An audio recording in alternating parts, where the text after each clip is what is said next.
Before I start speaking on the budget, there were hot exchange and acrimonious comments from both the side, Treasury and the other side. किसी ने कहा कि जम्मू कश्मीर के special status का आइन में जिक्र ही नहीं है, और किसी ने कहा वो दफन हो गया है। शायद उनको याद नहीं, एक परिंदा है जिसको फोनेक्स भी कहते हैं, और वो मरता है, मरने के बाद उसकी एशेस से फिर जिंदा होगा। तो ये 370 वो फोनेक्स है, ये राख दबी है, और ये फिर जिंदा होगा, और रियासत भी वापस आएगी, और हमारी special protection, I admit constitution में स्पेशल स्टेटस था नहीं, और ना ही हम उसको स्पेशल स्टेटस मानते हैं। वो हमारा कॉन्स्टिट्यूशनल गारंटी थी, जो कॉन्स्टिट्यूशनल गारंटी हमको हमारे आइन बनाने वालों ने, जिसको आइन साज असेंबली कहते हैं, कॉन्स्टिट्यूट असेंबली ऑफ इंडिया, जिसने हिंदुस्तान का कॉन्स्टिट्यूशन फ्रेम किया, उन्होंने हमको दिया था। और एक और, in order to set the record straight, let me tell you, जिस तरह वो एब्रोगेट किया गया वो गैर आईनी है, और वो लोगों का हक है, क्योंकि ये जमानत कॉन्स्टिट्यूट असेंबली ने जम्मू कश्मीर की आवाम को दी थी, ये किसी एक पार्टी को नहीं दी थी। और 370 और 35A, जिस तरह हमारे एक साथी ने बिल्कुल बजा फरमाया, 370 और 35A ना किसी एक रीजन के लिए था, ना किसी एक जात के लिए था, ना किसी एक बरादरी के लिए था।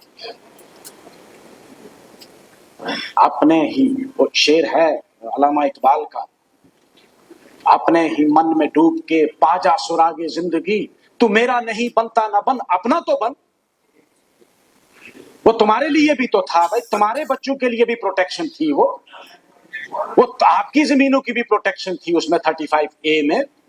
वो सिर्फ कोई कश्मीर वालों की नहीं थी, रजौरी पुंछ वालों की, जिस रीजन को आप पहचानते भी नहीं, उसकी भी नहीं खाली थी। वो चनाब वैली के लिए खाली नहीं था, वो पूरे जम्मू कश्मीर के लिए था। और 35A is a recognition of an order issued by the महाराजा। वो किसी कोई नेगोशिएशन से नहीं आया था। शायद आपने, अगर किसी ने तारीख पढ़ी होगी, 1925 में पहला आर्डर निकला, 1925 में एक आर्डर निकला, महाराजा ने एक आर्डर निकाला कि भाई जम्मू में, क्योंकि जम्मू में the best basmati of the world was cultivated in RS Pura and adjoining area, और वो एक्सपोर्ट होती थी उस वक्त, क्योंकि अंग्रेजों की हुकूमत थी हम पे, वलायत जाती थी वो। और लॉजिक ये था कि ये जो आरएसपुरा सियालकोट के साथ लिंक था, यहां की सारी जमीन लोगों ने खरीदना शुरू कर दी। महाराजा साहब ने 1925 में एक आर्डर किया था कि भाई कोई भी आदमी इस एरिया में जो स्टेट सब्जेक्ट नहीं, उस वक्त स्टेट सब्जेक्ट को रियासत बाशिंदा कहते थे, रियासत बाशिंदा नहीं होगा, बैरूनी जो है, बैरूनी मीन्स हमारा एक तो मुल्क था, कोई आदमी यहां जमीन नहीं खरीद सकता है। तो कुछ वकीलों के पास गए, उन्होंने कहा भाई सेल पे पाबंदी है, तो उन्होंने मार्टगेज करना शुरू कर दी। मार्टगेज पे सस्ते दामों पे 100 साल के लिए, 50 साल के लिए वो जमीनें मार्टगेज होना शुरू हो गई। Then in 1927, Maharaja imposed a blanket ban on alienation, जिसमें ना कोई सेल हो सकती है और ना ही कोई मार्टगेज हो सकती है। और उसी आर्डर में कहा कि गैर रियासत बाशिंदा जो होगा वो यहां नौकरी भी नहीं कर पाएगा। उसके पीछे भी एक लॉजिक था, और वो मूवमेंट जम्मू से उठी थी, जिस मूवमेंट के रिस्पांस में ये आर्डर आया। वही राइट जो था जम्मू कश्मीर की आवाम का, हमारी कॉन्स्टिट्यूट असेंबली ने तस्लीम किया, और जब 1950 में कॉन्स्टिट्यूट आइन जो है वो वजूद में आया, तो उसमें आर्टिकल 370 रखा गया। लेकिन 370 में जमीन और नौकरियों की प्रोटेक्शन नहीं थी। बाद में 35A through a presidential proclamation introduce किया गया, अब उसको, वो आपके लिए गैर जरूरी हो सकता है, आपके बच्चों को नौकरी की जरूरत नहीं, मगर हमें जरूरत है। हम भी इसी जम्मू कश्मीर के आके, हमें जरूरत है। आपको नहीं जरूरत होगी, आपके बच्चों को शायद वो प्रोटेक्शन की जरूरत नहीं है लैंड की, लेकिन याद रखना कल्हाड़ी आप पे ही गिरी है। हम तक पहुंचेगी हम तक भी, लेकिन पहली जो कल्हाड़ी गिरी वार हुआ है वो आप लोगों के हुआ, जम्मू में हुआ, सांबा में हुआ, कठुआ में हुआ। और आज भी बहुत सारे महकमा जात ऐसे हैं जिनमें बाहर के लोग कॉन्ट्रैक्चुअल यहां आए हैं, क्योंकि आपने रिक्वायरमेंट, और आप ही लोगों ने उस वक्त अश्योर किया था कि हम 370 को तो एब्रोगेट किया हमने, इसको गैर आईनी और गैर कानूनी तरीके से, लेकिन हम लोग जम्मू कश्मीर की आवाम को 2 प्रोटेक्शंस देंगे। एक तो जल्द से जल्द रियासत वापस करेंगे, एक इनकी नौकरियां और जमीनें इनकी हम प्रोटेक्ट करेंगे। मगर उसके बाद ये आपकी आने वाली नस्लें आपसे जरूर पूछेंगी आप क्यों खामोश हैं, क्योंकि आपके मास्टर जो दिल्ली में बैठे हो नाराज हो जाएंगे कि भाई मुझे हक है, ये मैं अपना हक छोड़ सकता हूं, लेकिन मुझे ये हक नहीं है कि मैं अपनी आने वाली नस्ल का हक जो है उसको भी जामन रख दूं, उसको भी किसी के कदमों में जाके गिरा दूं। मेरा ये हक है कि मैं अपनी जमीन को छोड़ सकता हूं, लेकिन मुझे ये हक नहीं है कि मैं आने वाली नस्ल की, अपने बच्चों की जमीन को किसी के हवाले कर दूं। इसलिए मैं रिकॉर्ड स्टेट करने के लिए कि कुछ यहां अदर साइड से कुछ बेंच ने कहा था, बेंचर्स ने कहा, कुछ ऑनरेबल एमएलएज ने, कि इस स्पेशल स्टेटस का कहीं जिक्र नहीं है, और कोई ऐसा भी नहीं है कि ये सिर्फ जम्मू कश्मीर को कोई स्पेशल मुराद दी गई है। आप आर्टिकल 371 अगर पढ़ेंगे, मोर देन 16 स्टेट्स जो हैं they enjoy more privileges than we were enjoying under article 370। वहां क्यों नहीं आपको अखंड भारत याद आता? वहां क्यों नहीं आपको एक संविधान, एक प्रधान, एक निशान याद नहीं आता? वहां आप भूल जाते हैं, आप अपने ही दुश्मन हैं, आप अपने ही दुश्मन हैं। अरे भाई बैठिए बैठिए, आपको 2 संविधान आज डिमांड हो रहे हैं, अभी भी डिमांड हो रहा है, और 2 संविधान, मेरी बात सुनिए, 2 संविधान आज भी डिमांड हो रहा है, उस पर आप नेगोशिएट भी कर रहे हैं। नागाज मांग रहे हैं कि हमको संविधान अलग हमारा, और मेरी बात सुने आपका वहां आपका एक संविधान, एक निशान और एक प्रधान क्यों नहीं आता? जब आप नॉर्थ ईस्ट में, आपकी जो नॉर्थ ईस्ट की असेंबली का बना हुआ कानून भी कुछ डिस्ट्रिक्ट्स में अप्लाई नहीं होता है, जब तक कि वो डिस्ट्रिक्ट कमेटी जो है वो उसको अप्रूव नहीं करती, आप मूव नहीं कर सकते हैं। भाई टाइम हमारा टाइम अलग है, आपका टाइम हम नहीं लेंगे। आप बैठिए प्लीज, हमारा टाइम अलग है और आपका टाइम हम नहीं खाएंगे। मुझे ये बताएं आपका वो नारा जो है, अरे भाई एक संविधान, एक प्रधान, एक निशान, एक स्लोगन था, कोई कॉन्स्टिट्यूशनल रिक्वायरमेंट नहीं है, मैं उसको नहीं मानता। वो एक आदमी का नारा था, वो कोई नेशन का नारा नहीं था, वो एक फर्द का नारा था, एक फर्द की सोच थी। हम उस पर नहीं यकीन करते हैं। हम कहते हैं कि हर रियासत को आजादी दी जाए और इंटरनल ऑटोनॉमी दी जाए, हर रियासत को अलग कॉन्स्टिट्यूशन दिया जाए, जिस तरह अमेरिका में हर स्टेट का अपना कॉन्स्टिट्यूशन है, हर स्टेट का अपना फ्लैग है, हमें भी दिया जाए। क्यों नहीं दिया जाएगा हमको? कौन सा अनकॉन्स्टिट्यूशनल है ये? इसमें कौन सी अनकॉन्स्टिट्यूशनल बात है? कहां लिखा है? कहां लिखा है मुझे बता दो, आइन के अंदर कॉन्स्टिट्यूशन में कहां लिखा है ये? कॉन्स्टिट्यूशन में ये कहीं नहीं लिखा है, कॉन्स्टिट्यूशन में ये कहीं नहीं लिखा है कि एक कॉन्स्टिट्यूशन होगा, कॉन्स्टिट्यूशन में ये कहीं नहीं लिखा है कि एक झंडा होगा, कॉन्स्टिट्यूशन में कहीं नहीं लिखा है कि एक फ्लैग होगा। बहुत सारी रियासतें हैं जिनका अपना आज भी फ्लैग है, बहुत सारी रियासतें हैं जो आज भी अपने फंक्शन में अलग फ्लैग अपना रखती हैं। मैं बता सकता हूं आपको, मैं कहता हूं, मैं चाहता हूं, मुझे बताओ ये अनकॉन्स्टिट्यूशन कैसे है? हमने सुना था तुझे मिर्ची लगे तो हम क्या करें, वो इनको बड़ा फट पाता। अब इनको मिर्ची लगती क्या करें, सच्चाई को समझो, सच्चाई बताओ, हजम करो, उठाओ नीचे बोलो। कितनी रियासतों को अपना फ्लैग है, आज भी, आज की डेट में भी। मुझे ये बताओ, मैं चाहता हूं हमारा कॉन्स्टिट्यूशन वापस हो, मैं चाहता हूं जम्मू कश्मीर का आइन वापस हो, जम्मू कश्मीर का फ्लैग वापस हो, मैं आज भी चाहता हूं ये। इसमें कोई गैर आईनी बात नहीं है। कहीं कॉन्स्टिट्यूशन में ये नहीं लिखा है, मुझे एक जगह बता दो कहीं कॉन्स्टिट्यूशन में लिखा है कि इस मुल्क का सिर्फ एक फ्लैग होगा, एक आइन होगा, बताओ मुझे। आप कहते हैं कि स्पेशल स्टेटस नहीं है, आप कहते हैं कि स्पेशल स्टेटस नहीं है, आप बता दो कहां लिखा है ये आपका नारा हो सकता है, हमारा नारा नहीं है। ये आपका नारा हो सकता है, हमारा नारा नहीं है। इसके बाद मैं बजट पे भी आऊंगा, एक बेहतरीन budget basically reconciliation of income and expenditure. बैठ गए सर। मैं ऑनरेबल स्पीकर सर, हाँ मेरे काबिल दोस्त अजीज जज साहब को मैं ये कहना चाहता हूं कि आपका हमें इस हाउस में जो बात आप रखे उसका हमारे नए एमएलए उसका फायदा उठा सके। ये कब तक आप नफरतें जो है पुराने भी आपके बात को छोड़ो, बैठिए, की बात को छोड़ो और देश को बिगाड़ने की बात मत करो। आप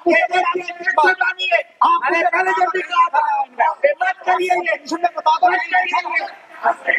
आप क्यों तोड़ना चाहते हैं? आदत बन गई, आपकी आदत बन गई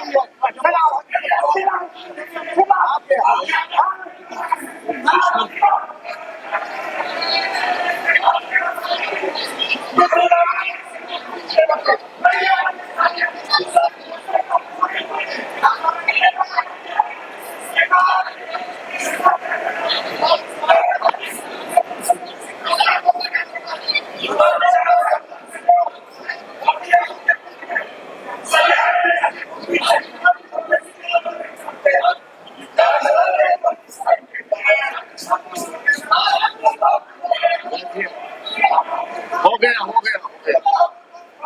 सलाचा साहब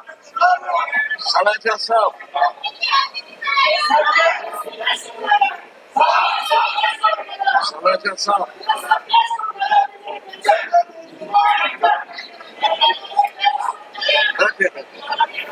अब हो गया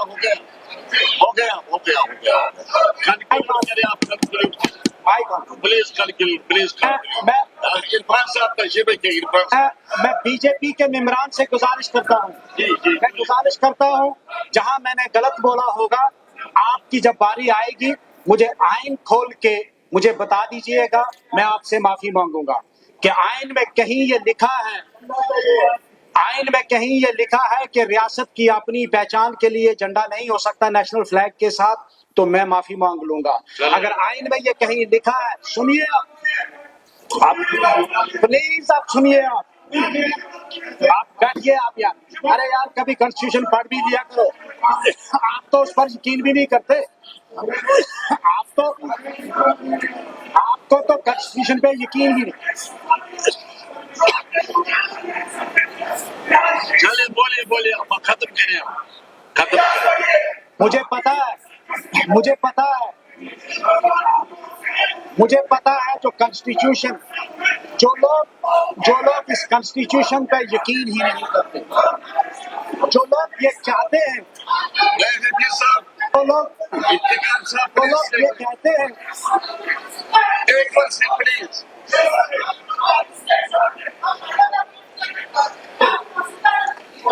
जो लोग ये कहते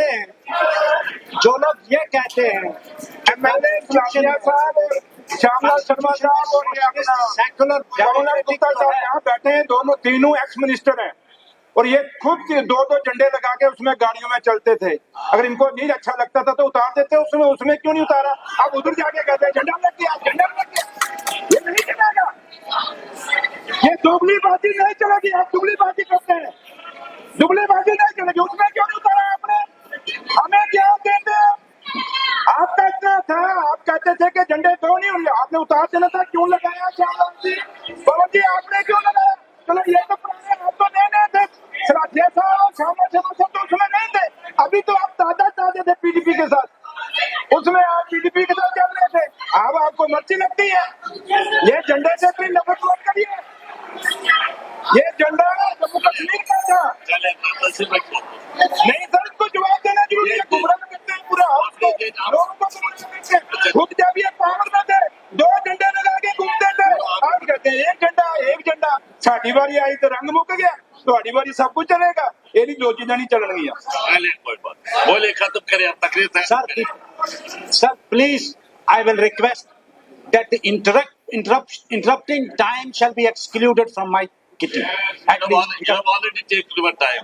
no, sir, I have not yet taken. I have not touched the budget. I'll still repeat my stand. चले, अभी भी करने की जरूरत नहीं है आपको। I need my constitution back. I need my flag back along with the national flag. Second, so far as budget is concerned, this is one of the most balancing budget.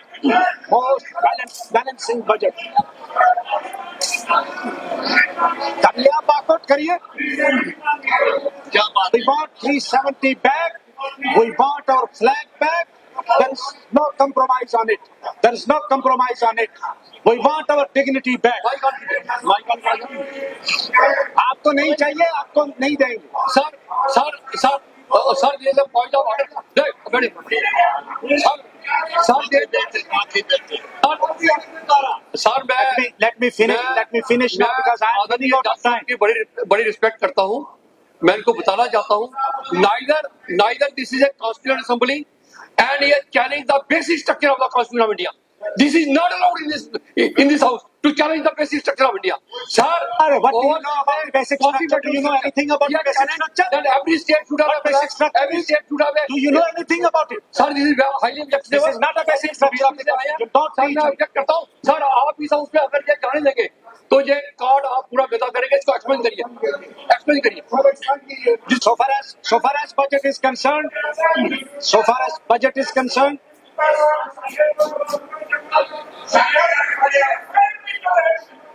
दो झंडे लगाते नहीं लगाते थे? बोलो हाउस में नहीं लगाते थे, क्यों दो झंडे लगाते थे?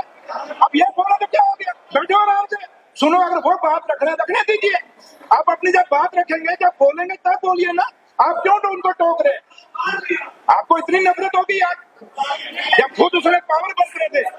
और ये पवन गुप्ता साहब उसमें फाइनेंस का बजट लेके आते थे, यहाँ पढ़ते होते थे।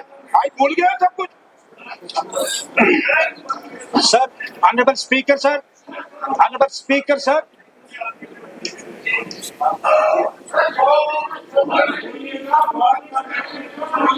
बंद किया जाए। Honorable speaker, sir. So far as allocation of the funds, so far as allocation under different sector is concerned, within the constraint, Honorable Finance Minister has tried his best to serve the different sectors, particularly.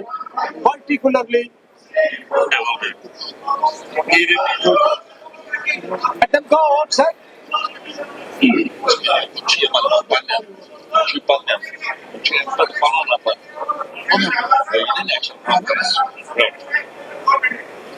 मेरे बात Sir. एक minute देखिए sir अरमान जी चलिए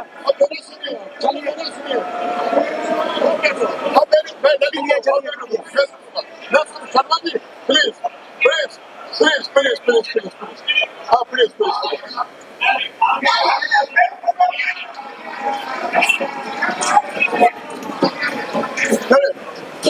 मैं बताऊं एक minute मैं सुनूंगा पहले कि आप क्या कह रहे हैं।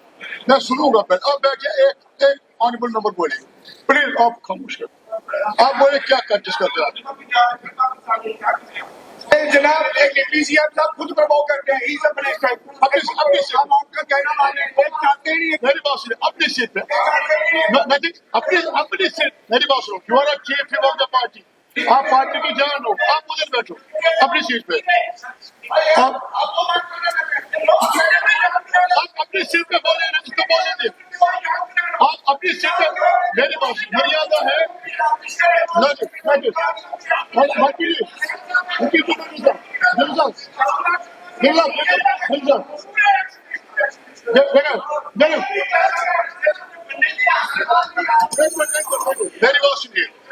मेरी बात सुनिए प्लीज प्लीज प्लीज। आप मेरे पास सिंह साहब आप बैठे, मेरी बात सुनिए। We are discussing the very important जो हमारा आज एजेंडा है, ये है हमारी स्टेट का जो बजट आया है।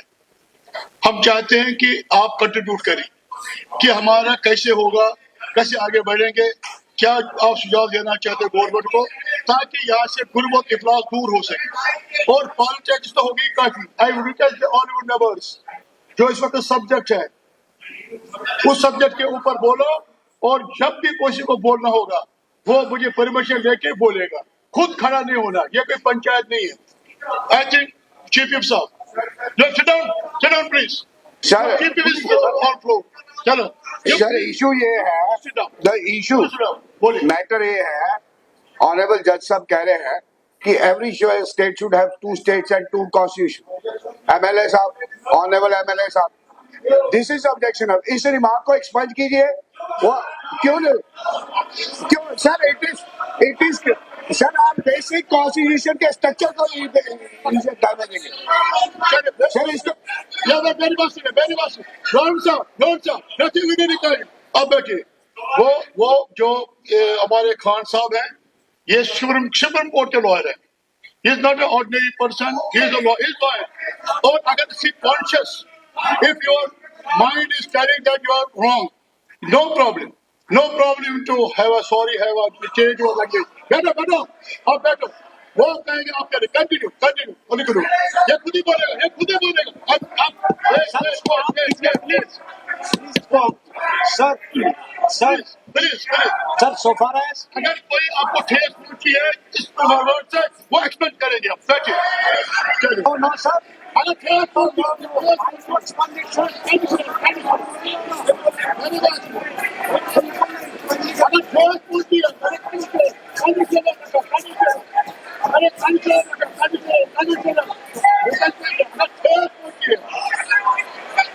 चलिए।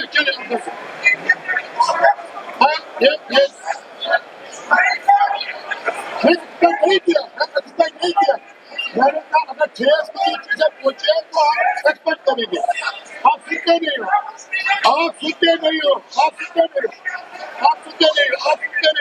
मैंने कहा अगर ठेस पूछी है,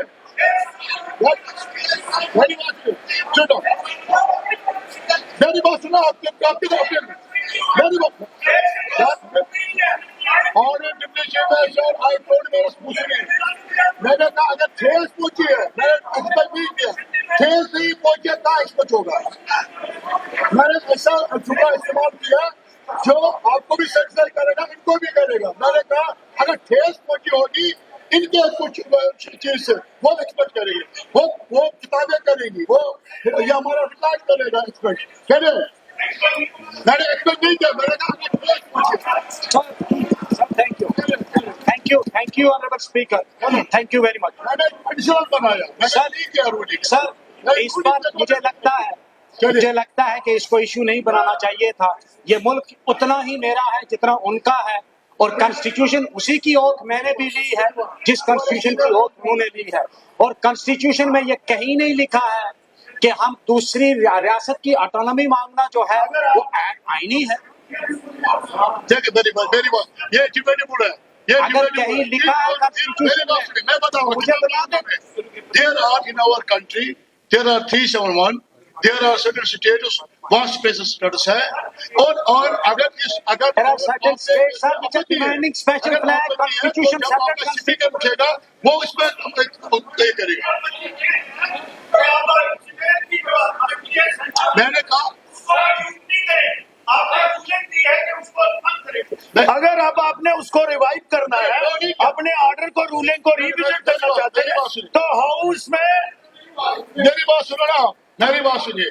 मैंने कुछ नहीं कहा, मैंने कहा अगर इसमें ऐसा कोई चीज है जो आपको हर्ट करता है वो मैं एक्सपेक्ट करूंगा, ये मैंने बोला। मैं स्टैंड हूं उसके ऊपर, मैंने ये नहीं किया और मैं डिस्कस किया। चलो चलो आई एम ग्रेटफुल। मेरे ख्याल में यहाँ कुछ लोग जो एमएलए बैठे हैं वो समझते हैं कि हिंदुस्तान सिर्फ हमारा है। जितना हिंदुस्तान आपका है उतना ही मेरा है, जितना आपको प्यारा उतना मेरा भी है। और मैं एक रिस्पॉन्सिबल आदमी, मैंने 17 साल जुडिशियल ऑफिसर रहा हूं। मैं आज वकील हूं, सुप्रीम कोर्ट में भी वकालत करता हूं, हाई कोर्ट में भी करता हूं। With all my responsibility at my back, I will still say कि वक्त आ गया है कि जिस तरह हमारा कॉन्स्टिट्यूशन एक फेडरल कॉन्स्टिट्यूशन था, आज नहीं है। It was purely a federal constitution except at the time of emergency, except at the time of war. और ये भी डिस्कस हुआ उस वक्त जब कॉन्स्टिट्यूट असेंबली में ये चीजें डिस्कस हुई। बहुत सारी स्टेट्स ने अलग कॉन्स्टिट्यूशन मांगे थे, बहुत सारी स्टेट्स ने अलग फ्लैग भी मांगे थे, और कुछ स्टेट्स के अपने फ्लैग आज भी हैं जो नेशनल फ्लैग। और अभी यहां से हमारी एक मोहतरमा एमएलए साहिबा कह रही थी ये हमारा फ्लैग। अरे भाई, ये आपका फ्लैग नहीं, ये मेरा फ्लैग भी है, ये मेरा फ्लैग भी है। प्लीज आप बैठे, आप सुने ना, कि मेरा झंडा भी है। चलो आपने कहा ये मेरा, 15 मिनट हो गए, तो आपका नहीं है, ये मेरा झंडा भी है, ये मेरा। आप तो इस झंडे के खिलाफ रहे हैं उम्र से।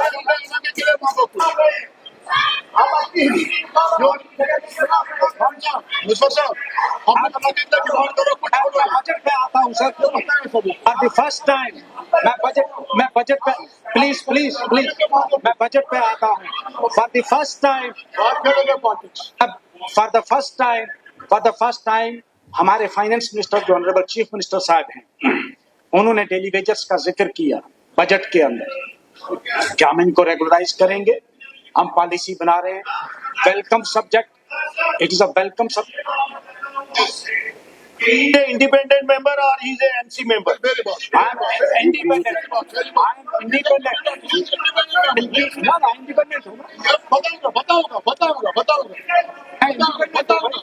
बताऊंगा। मैं इंडिपेंडेंट हूँ। I am supporting the government.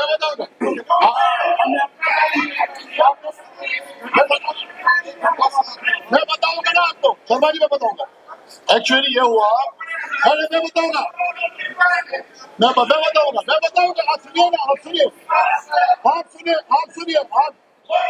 आप सुनिए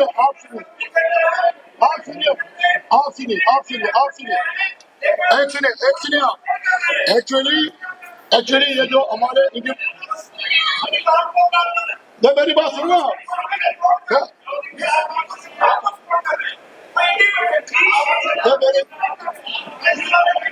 मेरी बात सुनिए शर्मा जी,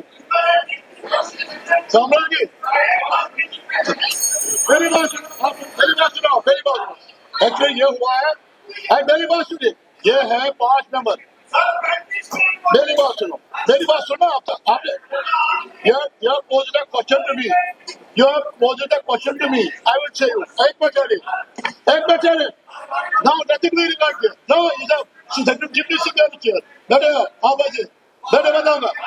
ये हुआ जो हमारे एक वहां नहीं पूछते होगा हर बार।